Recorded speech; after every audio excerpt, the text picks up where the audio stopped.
Hi, thanks so much for joining me today for our Nature Chats walk. You can see here that I have my tripod. I was all ready to get set up and do a video where I could just sit down and talk, but it is freezing, the wind is blowing, and I'm currently getting rained on.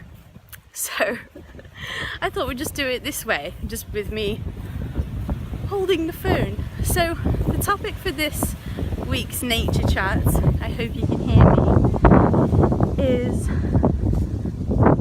how we can really bypass berating ourselves. It's funny because I'm kind of doing a lot of these Nature Chats videos based on things I'm currently experiencing, learning and going through myself. So bear with me while I explain the meaning behind this video. So recently I've realised within myself that I've been berating myself a lot, and it's something that has come up for me throughout my own life, throughout my own personal development journey, throughout my spiritual journey.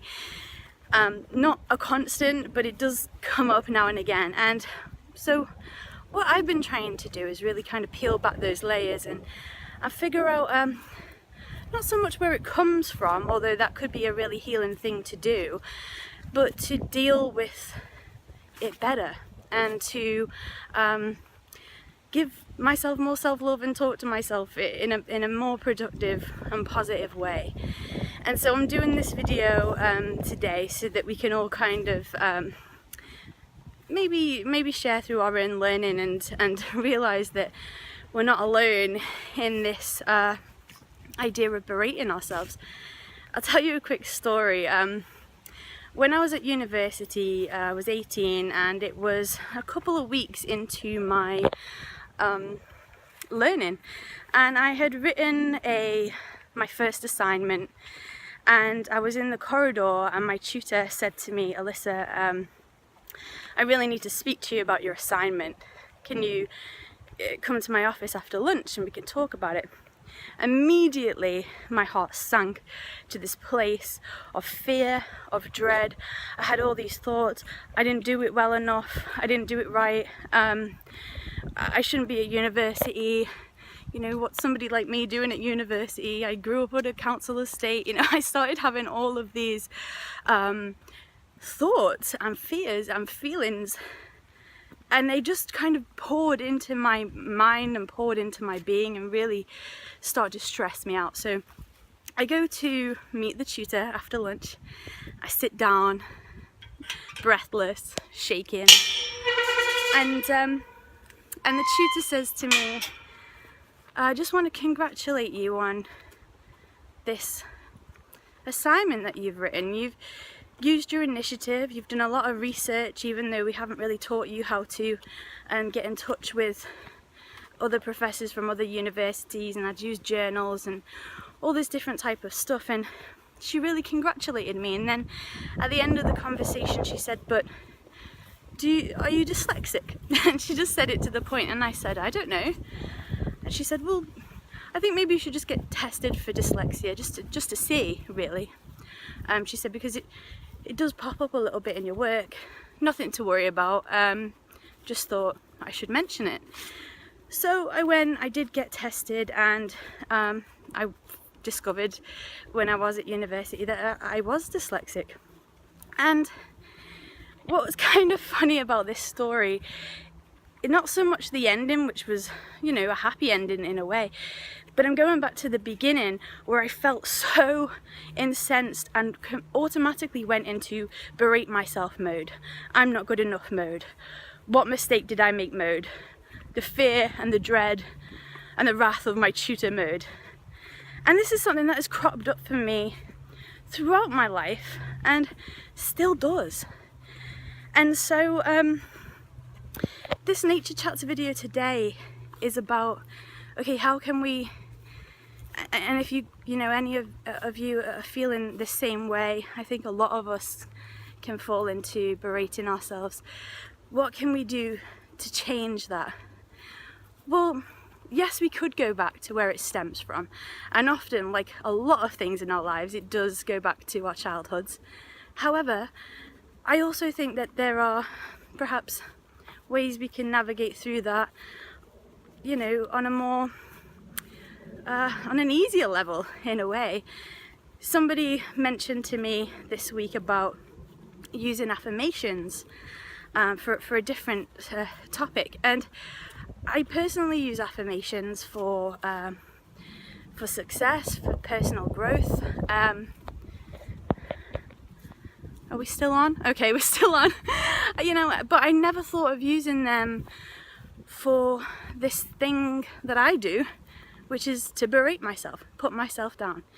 And so I came up with some affirmations for myself, which I'll put in the description box below if you kind of want to use them. You know, you can take them from me and see if they help you in any way.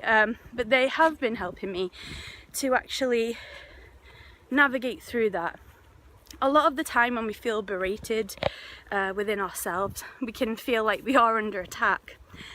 And this poses a problem, because what can happen is the moment someone reaches out to help us, guide us, give us constructive criticism, what can happen is we suddenly go into this, will I berate myself enough mode. We get defensive, don't get anywhere. I am so guilty of this.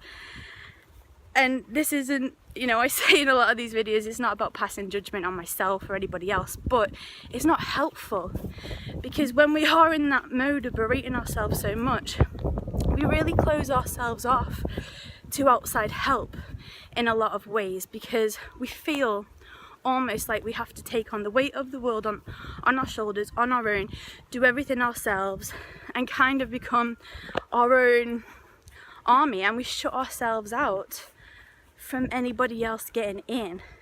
And this can all stem from being harsh on ourselves.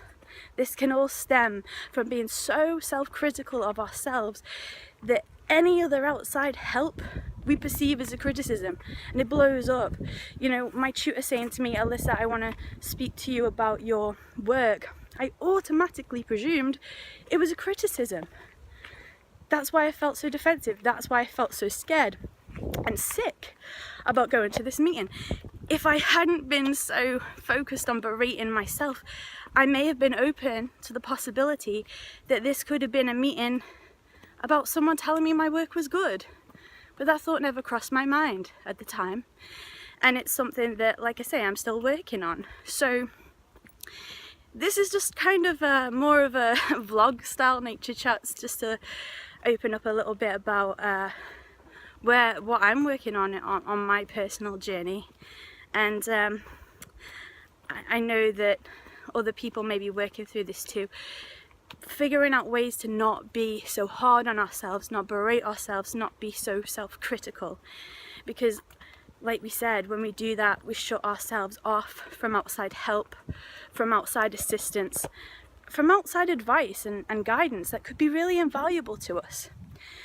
So I'm going to leave those affirmations I'm currently using down, like I said, in the description box below. They're really helping me. So I hope that they'll be of service to you too. And let's just try to, yes, continue to work on ourselves, continue to grow and learn, but also recognize the qualities within ourselves and not be so quick to jump to the negative, not be so quick to jump to, you know, kind of chastising ourselves in that way, and be open to allowing other people to help us on our journey, because we are a collaborative group on this planet, and when we do open ourselves up to that kind of love and support from other people, that can only be a good thing, right? So I'm getting absolutely rained on now, hence why I didn't set the tripod thingy-majig up. But I hope that you've enjoyed this video. Let me know if you have any other ways of navigating through that self-criticism, navigating through that berating thing, and we can all share that with each other and help each other really to kind of grow and learn through it. So until I speak to you guys next week, I'm wishing you lots of love wherever you are. And yes, I love you very much, Alyssa.